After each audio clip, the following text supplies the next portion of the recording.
Okay, question from Carlo Bernini. Yeah, when using an immersion chiller, should the cold water enter the top or bottom of the coil?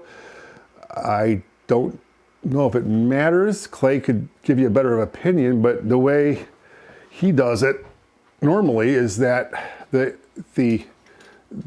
one with the I guess the male hose is the input, and the one that's the female thread is the output, because that's the way generally how garden hoses work, right?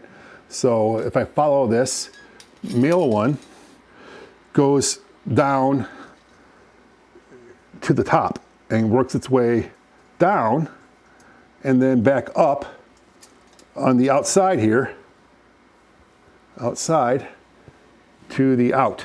So I guess his design is intended to be top down. If it matters, I don't know. I don't think it does, but maybe Clay's got some evidence to go against what I just said. We'll see. There was a question that while you were out, I think I answered it in one way. I'll see if you contradict me. Yeah. When using an immersion chiller, should the cold water enter the top or bottom of the coil? The cold water should, it doesn't really matter. It should enter the top or the bottom. The main thing is wort agitation while you're chilling. If you're not touching it at all, then it should enter the top, because the wort is the hottest at the top. If everything's stagnant and you have like a thermal camera on your wort and everything's stagnant, it's hotter at the top because heat rises. So you'd want the cold water hitting it. It's not the same as counterflow, but it kind of, all of it's negated in the fact that if you're going to efficiently use your water and not waste water, then you constantly want the wort moving. Is that kind of what you were saying? I just said the way you have it configured, it goes in from the top and comes out from the bottom of the coil. Yeah. And I said I didn't think it mattered. Yeah. So that, yeah. I mean, that's the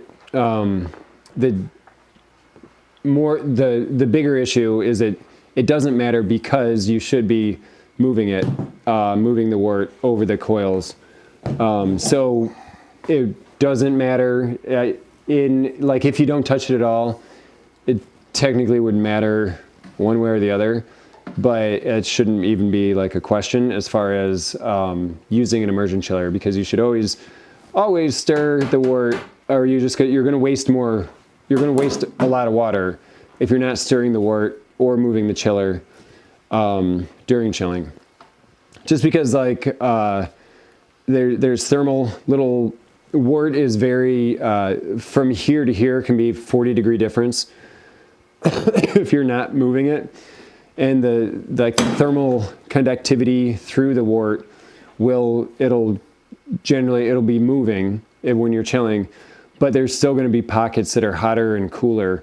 So you want to break up the thermal stratification of the wort with stirring. So then if the water is entering the top or the bottom of the coil, either way, as long as you're moving it, it negates which direction it's going, because it